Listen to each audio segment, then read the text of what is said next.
Hello, beautiful friends. I am Laurel Bleadon-Maffei with Illuminating Souls, welcoming you to this episode of Sleepy Bedtime Blessings, a podcast designed to help you rest, relax, and fall asleep, all while deepening in your connection with your beautiful team of angels who love you so. If we're meeting for the first time, I am an angelic practitioner, a spiritual teacher, and an encourager of souls. And I do this through one-on-one angel sessions, soul mentoring, and a variety of classes designed to inspire your spirit. And you can learn more about what I do at my website, illuminatingSouls.com.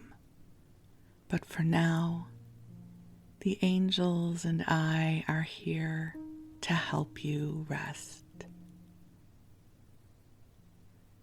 For those of you who have been listening for a while, you know that I am someone who also listens to sleep podcasts.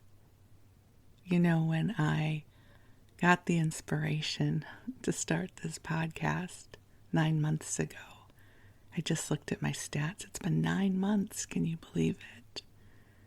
And this is my 78th episode. And I really just followed my heart. I co-create with sparks of inspiration. And I knew that I wanted to do a sleep podcast because I have found them to be so valuable. And I thought it would be a fun creative outlet. And then I also recognized that if I were to do a sleep podcast, of course it would have to include angels because everything I do includes angels. And what I hadn't contemplated was who would wind up listening because people who use sleep podcasts may not be used to angels, and my audience, which is expecting all things angels, may not be interested in a sleep podcast, and none of that occurred to me. Thank goodness.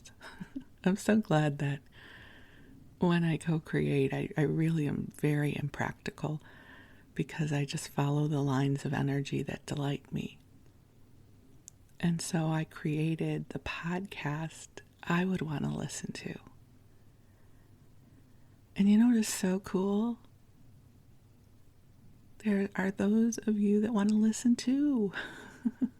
We have a small but mighty audience at this point. And it feels very intimate. And I am so appreciative of the opportunity to get to spend time with you. I find listening to podcasts to be a very intimate experience, especially sleep podcasts. I put in my earbuds and I pull the blankets over my head.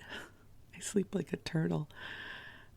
I pull the blankets over my head with my earbuds in, and then someone's voice lulls me to sleep.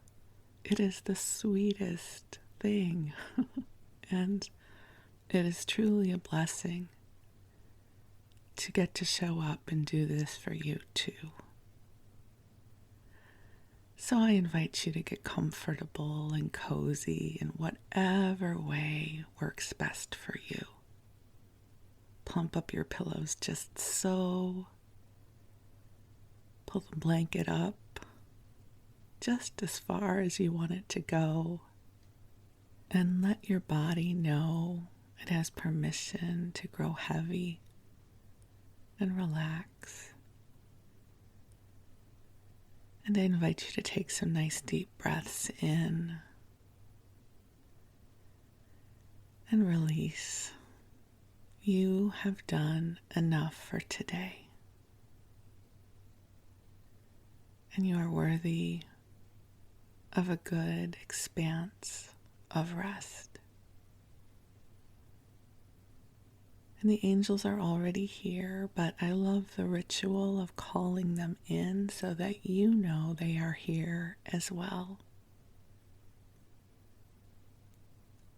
So I'm going to ask them to join us now.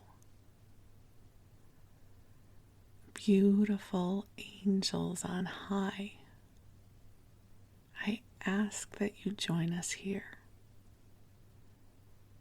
And I ask that you infuse this broadcast with waves upon waves of love for each of our beloveds gathered here now.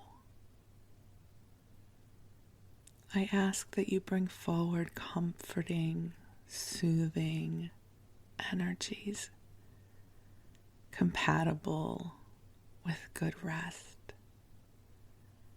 And I ask that you clear away anything that is not ours.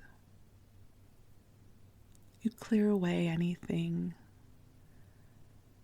that feels stressful, any of our fears or doubts or worries, just clear them away to help us gain altitude and connect with divine grace. And dear one, just take a nice big deep breath in. You are coming into an intentional energy field that is being cultivated just for you. That even if there are many people listening to this broadcast right now, the angels are specifically with you. And they are helping to co-create an energy field that will be supportive for you. So if anything is feeling burdensome, if you are worried, just breathe that out, and the angels will gather it up and help transmute these frequencies for you. I find that there is something so healing about coming into the higher energy fields because they give us altitude. It's always so interesting to me that which I thought was so heavy and difficult somehow dissipates.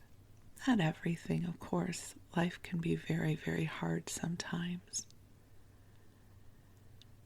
And when I talk about energies dissipating that feel burdensome and worrisome, more often than not, I'm referring to the mundane, pedestrian stressors of life. Certainly, if you are going through something very profound and difficult, it is not expected that all of a sudden you will feel bright and shiny in this moment. But what we will do is sit with you and let you know that you are loved. And these energies of love and light also will bring to you comfort. So just take a breath in and release. I love to use the time right before sleep to ask the angels for help. I might ask them to help me acclimate to a more brighter sense of spirit, lightness of spirit, I love to call it. I might ask them to help me clear or heal something that's up for me. I love to ask them for sparks of inspiration. I'm not consciously strategic when it comes to my business.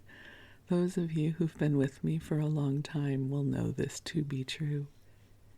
And an example would be, I have no idea, I mean a little bit of an idea, but I don't have my schedule worked out for September. I don't know what I'm going to be offering exactly. I once attended a wonderful social media training with a woman who I think is phenomenal at what she teaches, and I got a lot of value out of it. And one of the things she shared was that she plans her editorial calendar out a year in advance. And I gasped. I was like, oh my God, I can't imagine doing that. I don't know what I want to offer or write about next Thursday, much less a year from now. So I really love this way of co-creating with the angels. It allows me to connect with the energies that are swirling about, as well as my own energy. And then I have a sense on where to go. And so I feel confident that come September, which as I record this is about 2 weeks away, that I will know what I'm offering. I will know how I want to show up in the world. It's a very organic way of living. So it might be completely confounding and maddening for some people. But for me, it allows me to embrace the spontaneity of my spirit. I don't feel burdened or beholden to tomorrow. I get to be in this moment more fully. How many of you are old enough to remember the series The Flying Nun with Sally Field? This may have just been a show that was aired in the United States, so if you're listening abroad, you might not know about this show, but the show was about an order of nuns, and Sally Field was this young and enthusiastic nun, and the habit that they wore had these caps that had almost wings on them. They weren't really meant to be wings, but it was sort of an origami kind of cap. And the show's premise was that they were aerodynamic in a way that Sally Field could fly with her nun's habit on. It was a crazy premise, but it worked because it was, the 60s or 70s, whenever it was, and we were easily entertained. And her character would wet her finger. She would put her finger in her mouth and wet her finger, and she would hold it up to the breeze to see which way the breeze was blowing. And then she would leap. Very iconic. And that's what I feel like my co-creation style is. It's the Flying Nun theory of life. You tune in to which way the breeze is blowing and where you are most aerodynamically inclined to succeed. And then you leap. A little bit of spiritual wisdom blended with iconic classic television, which is so typically me. My life is based upon TV shows, food, angels, and a little bit of fairy dust sprinkled in there. So I don't know that this strategy works well for anybody else, but it is how I live my life. I don't know how I got into this ramble here. I know we were talking about the angels helping us lift our energy fields up to help clear away, and then I was talking to you about how I love to use the time before I sleep to come into brighter frequencies, and now I have shared with you my secret sauce of the Flying Nun strategy for co-creation. It'll be our secret. I share it with you in confidence. Shh. Don't tell other people. because who knows what the world could become if we all made like the Flying Nun and followed the breezes of our knowingness and our authentic spirit. It could be utter chaos. Not that it's not already chaos, but it'll be our little secret. Oh my goodness. I'm sorry. I guess I must be a little punchy. I did not know this about myself in this moment until I started talking to you. Well, some giggles are so good before bedtime. It reminds me of slumber parties, or when someone would sleep over and we would just giggle over the silliest things because we were so tired. And when you're overtired and everything is funny, that's how I feel right now. I think everything is funny and absurd and awesome all at the same time. So I'm whispering to you from underneath the blanket fort.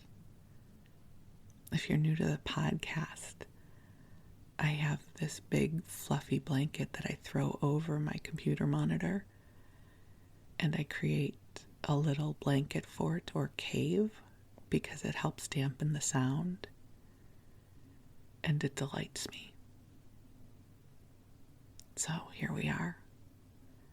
I'm in my blanket fort, and hopefully you're all cozied up, and the angels are here helping to lighten up your spirit, brighten up your light,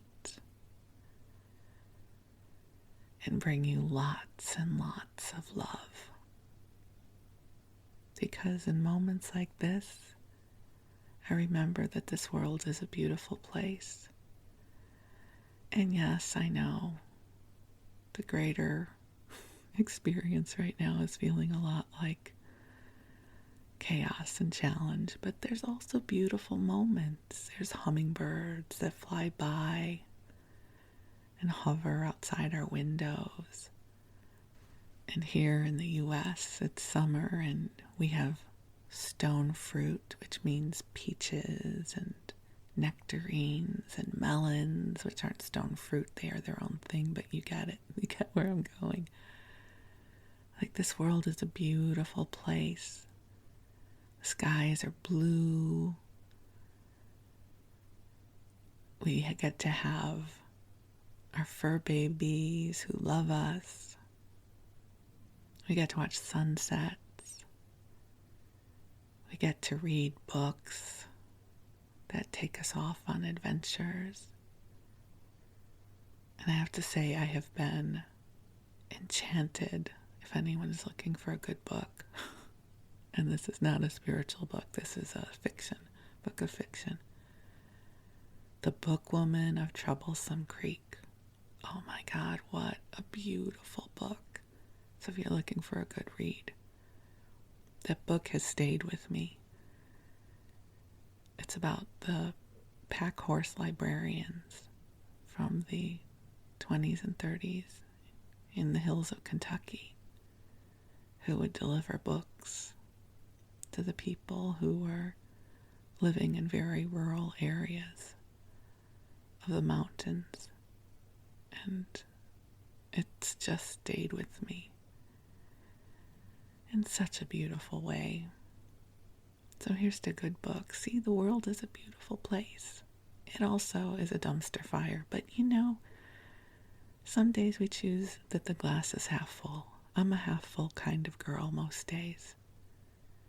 So here's to the beautiful world we live in.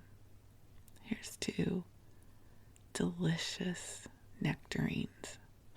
Here's to somehow picking out the perfect watermelon, which is not easy. I am a terrible watermelon picker. I have watched all of the videos on how to pick a watermelon, and I still don't pick a good one. But I'm affirming I'm going to get the perfect watermelon soon. And that you will too. So in the meanwhile, I will continue rambling and keeping you company. And the angels are here, bringing you love. And I'm going to read and ramble to you some more. So cozy on up and snuggle on in. And give yourself permission to drift off. I promise not to say anything too important. And the angels will be watching over you and wrapping you in a beautiful bubble of light. So you rest well. And I'm going to read and ramble and share the delight with you. So I thought we could return to an issue of Country Life in America. This was a magazine that was published in the early 1900s, and I just find it fascinating. Some of the areas are now more urban here in 2022, but back in 1903 they were considered the country. And I'm always fascinated by how expansive these estates were. So we're going to ramble, we're going to wander through. This is Country Life in America, a magazine for the homemaker, the vacation seeker, the gardener, the farmer, the nature teacher, the naturalist. And this is volume 4, May to October 1903, published by Doubleday, Page and Company. Okay, so if we could time travel back to 1903, we could purchase 1,100 acres in New Hampshire for sale to close an estate. This property is located in Antrim. I don't know if I'm pronouncing that right. Antrim, one of the most beautiful towns in southern New Hampshire. It is only 75 miles from Boston and 20 miles from Dublin. The buildings are set in the center of the estate on a gentle slope surrounded by high hills and includes a house, 24 feet by 36 feet, of 8 rooms, with piazza, 2 barns, one small and the other very large, all in excellent condition. The cleared lands comprise fields, meadows, and high mountain pastures, and aggregate 300 acres. The sod is strong and fertile, pure water, elevation about 1,200 feet. The place is reached by a 4-mile drive from the railroad station over a very good road. This is an exceptional opportunity to secure a large acreage, unusually well adapted on account of its natural advantages, for private game, park, or club purposes, as well as for stock raising. A lake 2 miles long is within the 10-minute ride of the buildings. The price is $9,000. Like we could pool our money together and get 1,100 acres in New Hampshire. Just if one of you does, though, develop the time travel machine, let me know. We can go. Here's one that says, for an artist or retired gentleman, Highland Wild, and that's in quotes. Highland Wild in the heart of the Highlands of the Hudson. I don't know where that is.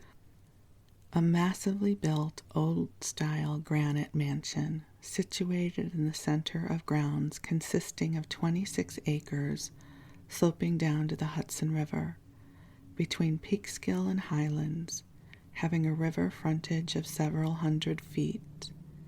The views up and down the river are unsurpassed, the one above being taken of a part of the grounds in front of the house. Title guaranteed. Price $12,000. Might consider taking other useful property in part payment. That sounds lovely. Here's a southern estate, 600 acres, 1 mile from county seat, 30-room house, modern improvements, spring water at all buildings, fine shade tree, 10 acres of lawn, manager's house, 8 rooms, a stable, up-to-date cattle barn with basement, storage barn, tenements, wagon and tool sheds, soil red and gray loams, I guess, LOAMS, clay subsoil, high state of cultivation, 100 acres and small grains, same in corn, 10 small grazing lots with running water, pasture, and 8 shifts average, 30 acres each. And the location is Piedmont Foothills, 140 miles west from Norfolk, 14 hours all rail to New York. And it's going to be $75 an acre. So we can get a small farm if we would like to go. Okay, and then there is an ad for agate nickel steelware. And this is the headline. This is in a large font, so it's the first thing you see. It says no poison. And I don't know what that says about what they're selling, but that's the headline. No poison. And then in little letters it says, has ever been found in the enamel of agate nickel steelware. So it's for kitchen utensils. And I just think it's, in terms of a copywriter, that has to be your headline. No poison. Oh, good. That's a relief.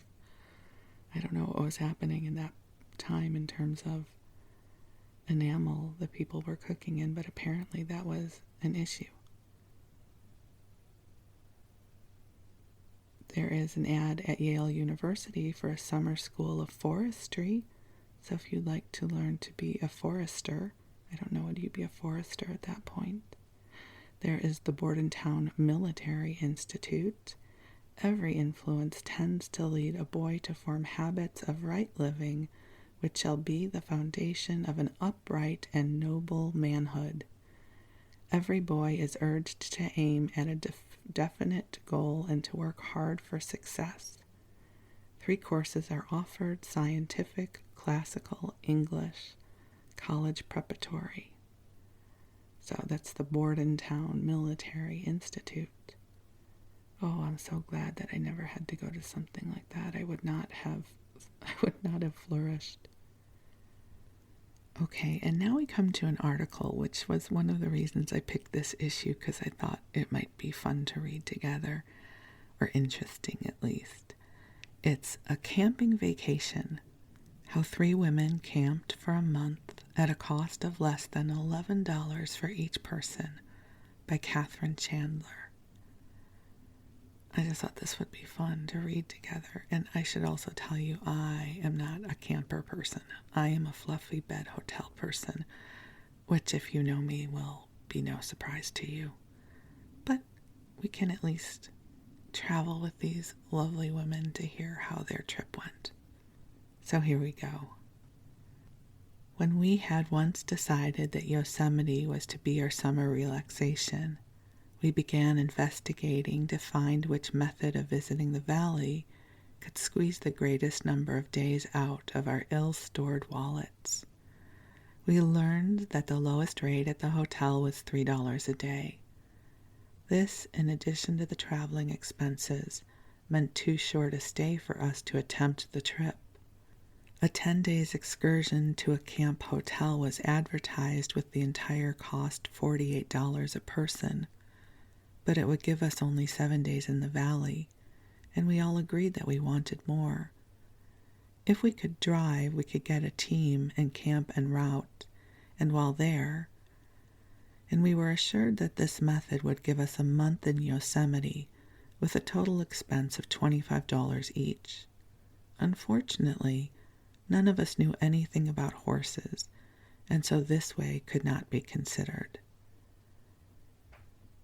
So again, this was the time before cars were readily available, so when they say drive, I think they meant getting horses. I guess. Okay, we'll keep going though. Pursuing the subject of camping, we learned that we could rent tents and furnishings from the storekeeper in the valley and buy provisions there on so reasonable terms that we could easily remain a whole month. We had never camped before, but we welcomed the opportunity to learn how. Our inquiry to the storekeeper brought forth the estimate that the three of us could get a tent, furnishings, and provisions for a total of $10 per week. We immediately engaged one tent, 3 cots, and household paraphernalia to be ready on our arrival. This was fortunate, as the supply of tents is not equal to the demand for them. We brought our tickets in over one line, paying an extra charge for return by a different route. On all the roads, each person's baggage is limited to 50 pounds, so we planned carefully to carry only what we would need. We took our own bedding and household linen, though linen is too polite a name to apply to our furnishings. Our sheets were dark-colored cotton, our tablecloth was white oilcloth, and our dish towels were of browny flannelette. Only our personal towels were of the conventional character. Our clothes, too, were adapted to the needs of camping in the mountains. We each had one pair of tramping shoes with hobnails in the soles and heels, and the lighter pair for resting in the camp. In addition to our traveling suits, and the women who wore linen was the best fortified against the dust, we each had a warm wrap for evenings, 2 short skirts, 1 denim and 1 woolen, a sunbonnet, and a canvas hat, a pair of canvas leggings, and several shirtwaists of flannelette and cotton crepe, which did not need starch. In camping, no matter how favorable the situation, one gets surprisingly dirty, and so we had a goodly supply of underwear and towels. These we washed ourselves every evening when retiring. The valley water is so soft and cleansing that one can easily laundry unstarched clothes. Laundrying out is expensive, as labor has to come so far to serve. When we reached the valley, our tent was ready, pitched beneath Glacier Point, facing the beautiful half-dome.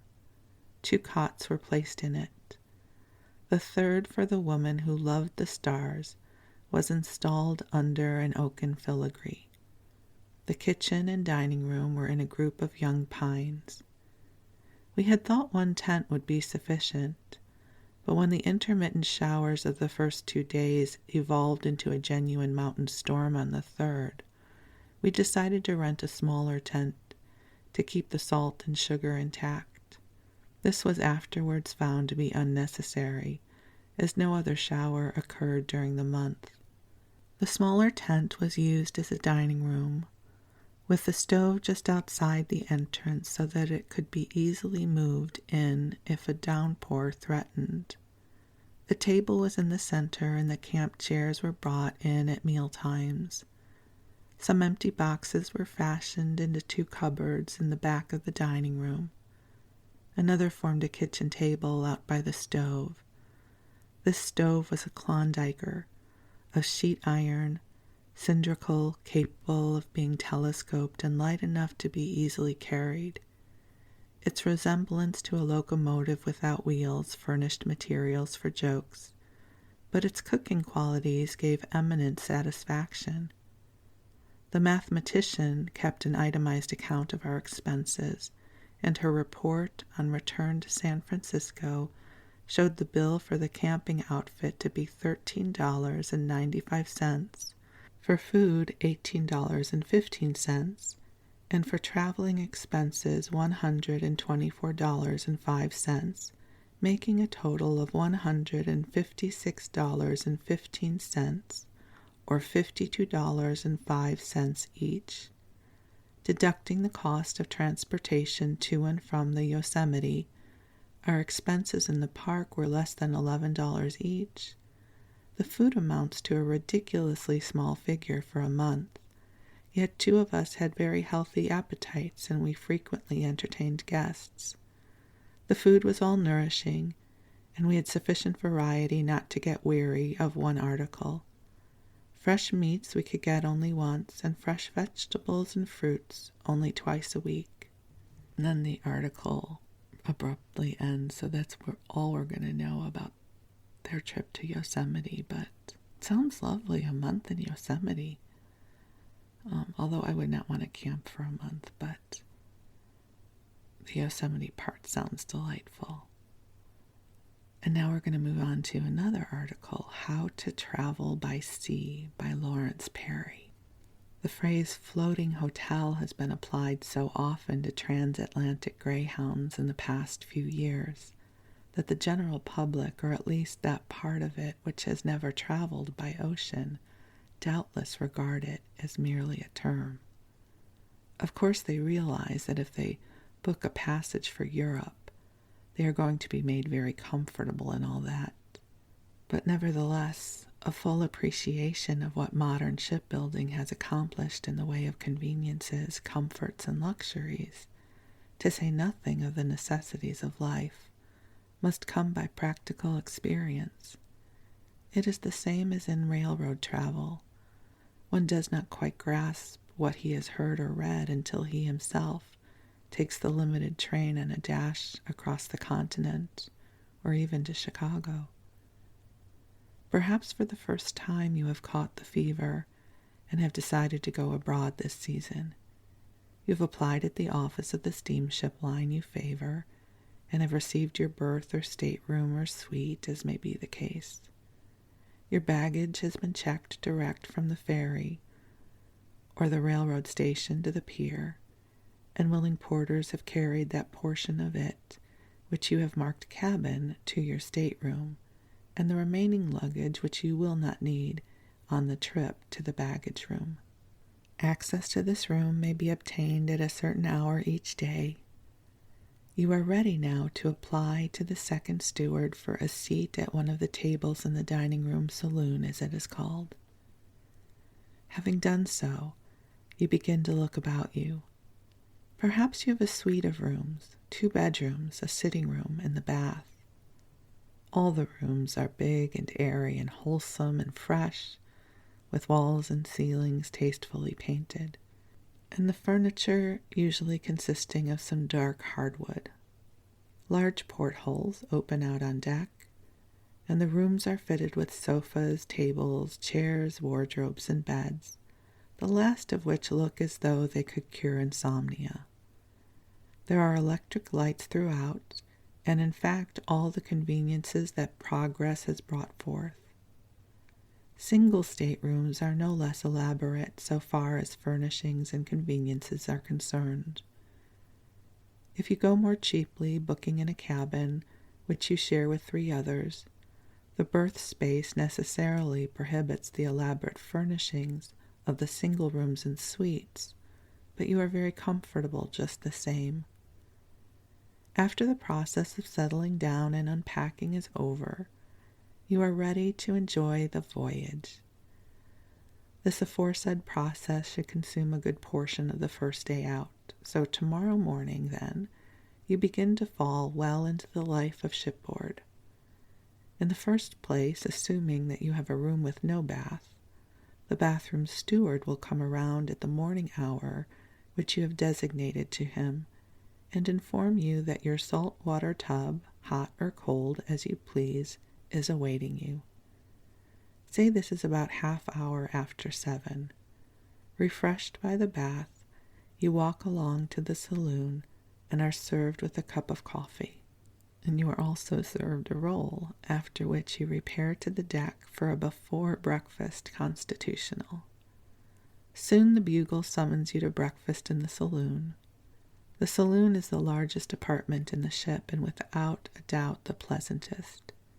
No expense has been spared in decorative effects of magnificent and artistic merit that would take a page to adequately describe.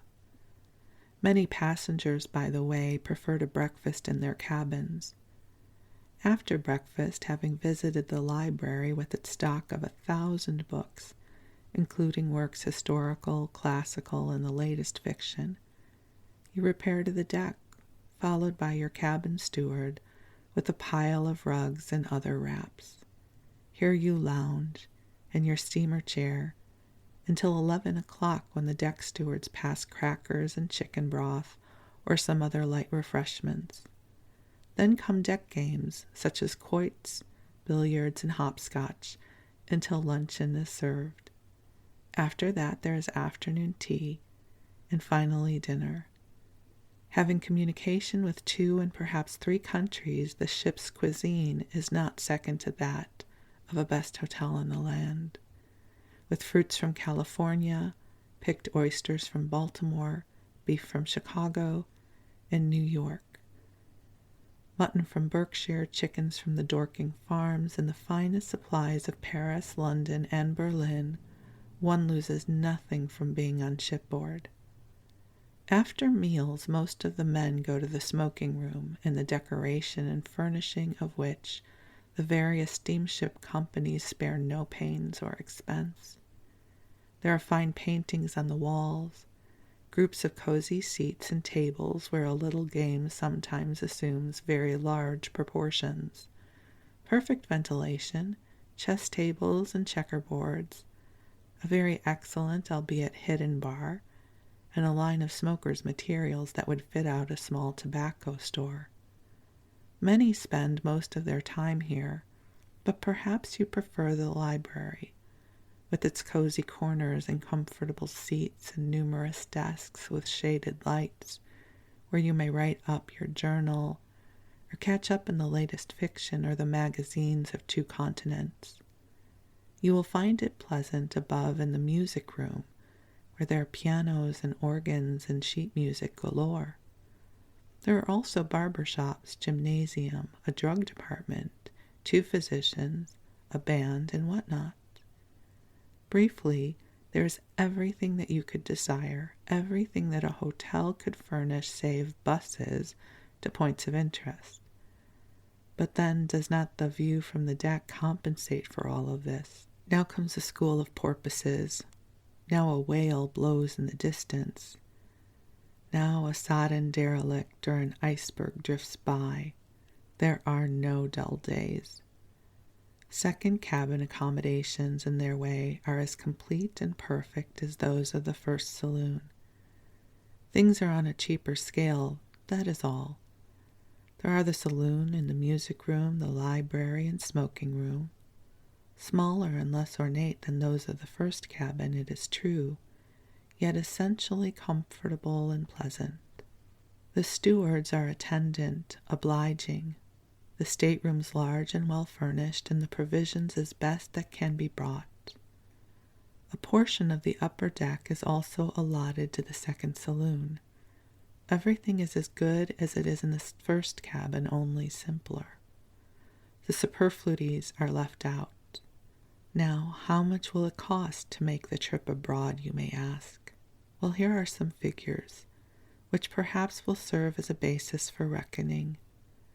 The minimum price now at which you may obtain passage on boats of the Deutschland type is $110, for which you may have a berth in the first saloon in a stateroom occupied by 3 others. Or under the same conditions you may purchase passage on the finest boats of the Cunard, American, and White Star lines for $100. If you desire to go more cheaply, you may book on steamship rates as 3rd class, like the Etruria and Umbria, for $80. On the Atlantic Transport Line and the big German combination boats, you may obtain first cabin passage at even more reasonable rates, but not much more. All this, of course, applies to the first cabin in one direction. There is but slight reduction for excursion passage, 10% off on the price of the return ticket. Persons may cross for less money by booking in the second cabin. In any other season but the present one, rather a mixed crowd travels in the department, but now you are sure to meet very congenial and agreeable lists of passengers there. Berths may be obtained in this department on all steamships from $50 upward. You may obtain a stateroom containing 4 berths all to yourself here at $150. In the first saloon, you pay from $350 to $500 for a stateroom and $700 to $1,200 for a suite. Having booked on one of the transatlantic liners, you would do well to provide yourself with a letter of credit issued by some well-established banking firm, and also with sufficient cash, including small change, in the currency of the country in which you intend to disembark. Pursers on steamships, however, accept money of any country in payment of bills incurred on shipboard. Steamships allow your baggage to the extent of 2 small steamer trunks, but the connecting lines abroad are not so liberal, charging heavy excess for all baggage over 60 or 100 pounds. The best way to avoid expense is to leave the main part of the luggage at London or some other central point in travel light. Most of the continental railroads allow you from 57 to 100 pounds of baggage. Shirts, underwear, collars, cuffs, and the like may be purchased cheaply en route, so too much space need not be given up to such things.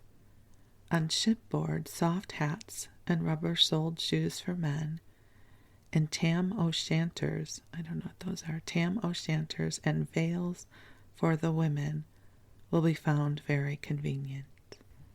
And then it looks like this section, they're advertising different destinations, just giving a sense on how long it takes you to get there and what you can expect. So this is called the Far West. So they're just little snippets, but it gives you a sense on how long it took to travel to these places. So we start off with Colorado Springs, Colorado, 24 hours from St. Louis, 12 hours from Kansas City. Famous resort at the base of Pikes Peak. Beautiful scenery, dry, clean air, healing springs, noted for fashionable society. Whenever I see something like that that says fashionable society, exclusive, I know that they're not talking about me. I would be one of the ordinary people. I would not be considered fashionable. We'll continue, though. Glenwood Springs, Colorado, 11 hours from Denver, surrounded by mountains, well-known health resort.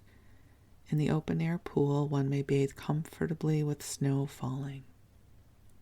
Salt Lake City, 27 hours from Denver, one of the most progressive communities in America. Beautiful city with many points of interest. Great Salt Lake is 20 minutes from the city. Austin, Texas, about 18 hours from New Orleans, 48 hours from Chicago, the capital city of Texas. Dry, agreeable air makes it a much-sought resort. El Paso, Texas, situated in the lower Rio Grande Valley, popular with lovers of a sunny climate. Rugged mountain scenery, the best of hotels. French Lick Springs, Indiana, medicinal springs situated in a beautiful valley, the chief attraction. Also every facility for indoor and outdoor amusement. San Francisco, California, the beautiful gateway to the Pacific, most interesting in its cosmopolitan character. Famous Chinatown, the city within a city. It is a treasure house of the picturesque.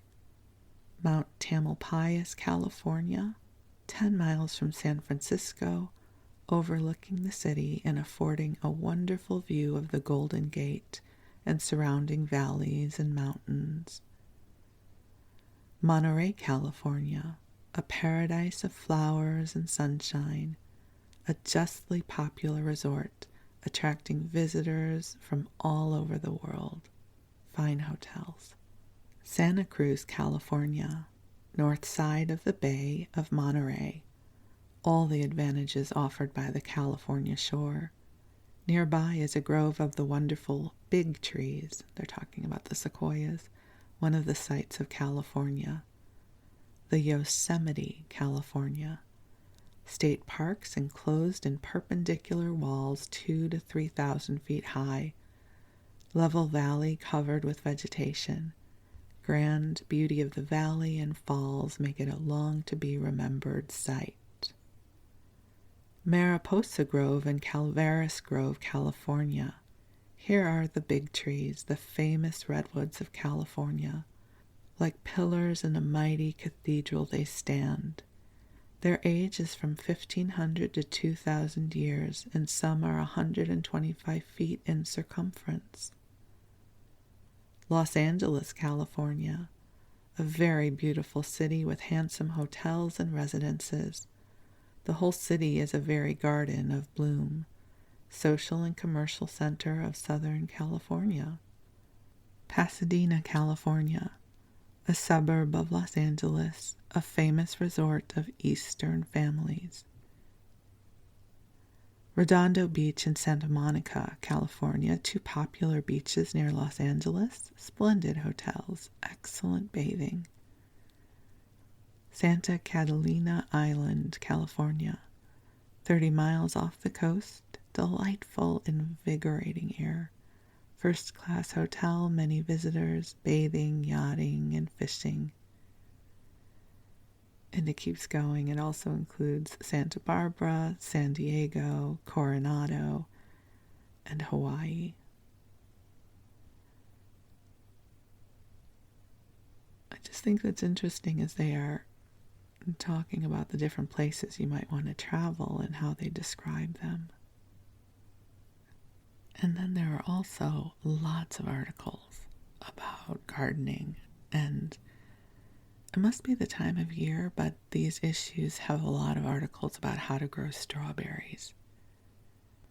There is no department of horticulture more interesting or more profitable when the work is done intelligently and the weather conditions are not unfavorable than the raising of strawberries. I have grown this fruit for the market for more than 30 years, and although I feel that I still have much to learn, my experience may be of some value to persons just beginning this work or thinking of undertaking it. When I began raising strawberries, scarcely any effort had been made to improve the fruit and increase its size. Cultivated berries were hardly larger than wild ones growing in a favorable location. But this soon changed. The first step in the process of evolution which has produced the modern strawberry was the introduction of the Wilson, which was hailed as a great improvement over all other varieties, and indeed it was an improvement. This was followed in a few years by the Crescent, more prolific, but still leaving much to be desired in the way of its flavor and size. Then came the introduction of the Sharpless, and for a time almost everyone thought the acme of strawberry perfection had been reached. But the Sharpless, although large, was very rough and irregular in shape, and the experimenters and breeders of new plants would not rest until a variety had been produced combining large size and shapeliness, the two things most needed in a berry that was to obtain the favor of the public and supplant the other varieties known at that time. In the last few years these points have both been gained, and there now exist several varieties of strawberries adapted to different kinds of soil, each of which, in its proper environment, will produce large crops of big round berries, as different from the Wilson of almost 40 years ago, as is the Baldwin apple from the wild crab. A variety of strawberries which in one locality or on one kind of soil surpasses all others may be worthless in another section. The Parker Earl, which in many parts of the country has been a truly wonderful berry, has never done anything on my place, either in size, quality, or productiveness, while the Nick Omer, which on my ground has been a great success, is said not to do well on the prairie soil of the Midwest, where Parker Earl is at its best. On my soil, which runs from a gravelly loam to a heavy clay, Wilson, Crescent, Sharpless, and Bubach, in their turn, have all done well. Marshall produced fine fruit, but not in a very great abundance. Brandywine was indifferently good, and Parker Earl, Mary, and Gandy were failures. I mention these varieties because they are well known over a wide scope of country and have done well in many localities, but the list is endless. For the past few years, my main crop berries have been Nick Omer and 2 seedlings of my own, which I call Number 3 and Amwell. Number 3 has now been discarded as worn out, but the Amwell I still keep. One really interested in strawberry growing will find great pleasure and perhaps sometimes originate a valuable new variety by sowing a little seed in a box every year and testing for a season or 2 the plants he obtains from it. Most of them are worthless. Most of those which promise well the first year of bearing deteriorate into worthlessness by the second, but occasionally a new type of real value may be found. Just now I am planting large quantities of seedlings which I originated in this way, and which 4 years of careful testing have shown to be better fitted to my soil and location than any other variety. This variety has done so well for me that I offered the plants for sale last summer, something I had never ventured to do with a seedling before. I fruit every year from 2 to 3 acres of strawberries. The cost of planting and caring for an acre for 1 year is about $105 or $110. A considerable part of this expense with me arises from fighting the chickweed, which blossoms and goes to seed in an incredibly short time, and must be fought during 8 months of the year. In localities not infested with this or any other very foul weed, the expenditure would be considerably lessened. I find it so interesting to hear him writing about the different varieties. Our produce these days has really become homogenized. There's a wonderful store here in Berkeley called Berkeley Bowl. And Berkeley Bowl has an immense variety of produce. So whatever's in season, they might have 10 varieties of it. So pluots, 10 different kinds. 10 different kinds of nectarines. 10 different kinds of apples. And I have really discovered some delicious varieties of fruit that I wasn't aware of before. And so here's to all of our farmers and all of those who tend to heirloom varieties and those who help our palates experience delightfulness in the flavors we get to consume. So that was our rambling through the 1903 volume for A Country Life. I hope you enjoyed it. I hope you're asleep. If you're not, you can queue up another episode. There are lots of them in the archive. And for now, my beautiful friend, I wish you sweet dreams. I wish you a good rest. I am so deeply grateful for you. You are precious in all of this world, and I am grateful to know you. We'll talk again soon. Thank you so much. Be well. Good night.